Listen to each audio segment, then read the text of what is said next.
What's good? Brian Tong here with the Apple Bite. You can all recite it with me. It's everything good and bad inside the world of Apple, so let's get to it.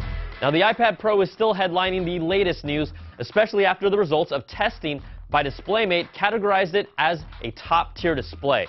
The iPad Pro rated very good or excellent in many categories, but it fell short to the iPad Mini 4's display that set performance records for the best absolute color accuracy, color gamut, image contrast, record low reflectance, and more. Now, Microsoft Surface Pro 4 earned an overall better grade than the iPad Pro display as well.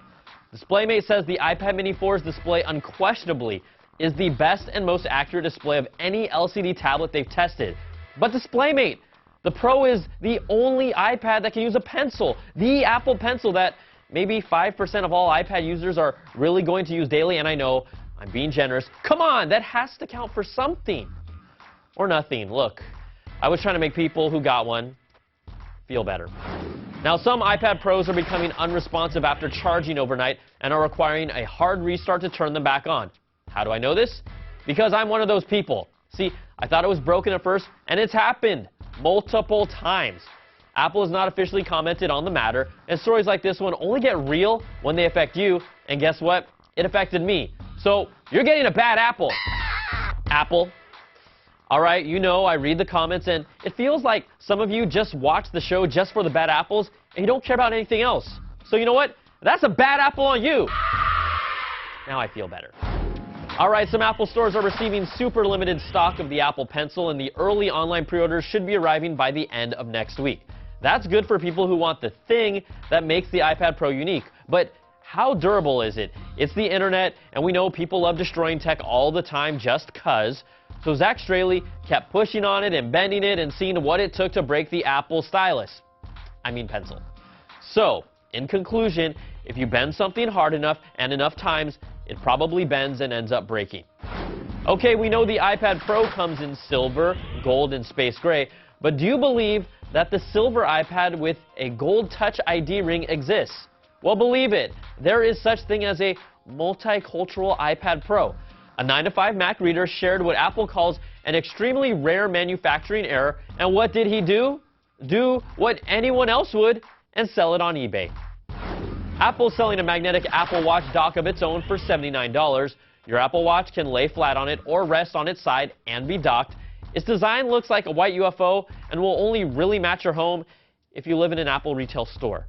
Speaking of $79, people who listen to our Apple Bite Extra Crunchy audio podcast, yes, that's a long-form version of the show with more stories and more talking and more everything. You all should just check it out. Well, the question came up, if Apple sold the new Apple TV touchpad remote separately, and they do, for $79. So, get this, bundled together for $149 means the new Apple TV remote costs more than the entry-level Apple TV box.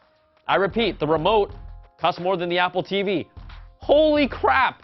That's just horrible. And yes, that's another bad Apple. All right. A Wall Street Journal report says Apple and banks are in talks for its own mobile person-to-person payment service. It's basically like PayPal or Venmo, specifically for Apple Pay and Apple devices. Apple was granted a patent for a person-to-person payment system using devices that communicate wirelessly earlier this year. It's not clear how Apple expects to make money off this, but a launch for the feature could get off the ground next year. Now, Apple Pay is also making some progress globally. In the UK, Tesco Bank and TSB have launched Apple Pay support. Apple Pay is also finally available in Canada and for my friends down under in Australia, but only if you're using American Express. I know, baby steps, but it's better than nothing for now. And most importantly to me, Apple Pay will roll out to Domino's and Cinnabon locations by the beginning of next year. Seriously, Cinnabon. It's my secret to keeping me all, you know, sleek and slim.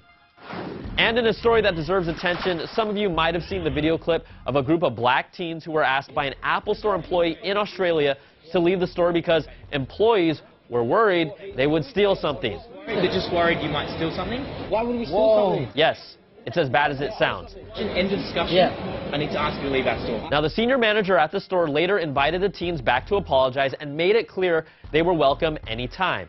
The Sydney Morning Herald reports one of the teens said she apologized to us and told us that we are welcome here anytime. It feels like we have justice now. Tim Cook then sent an internal memo to employees making it clear what happened was unacceptable and the video does not represent Apple's values. The message, Apple is open. Now, this type of stuff happens every day, everywhere in this world, and yeah, it's wrong. But kudos to the store's manager and Apple for handling this correctly, and I seriously hope there is something that we can all take away from this. Really, just be good to people. All right, that's going to do it for this week's show. You can send me your questions and comments to the applebite@cnet.com or tweet me at Brian Tong.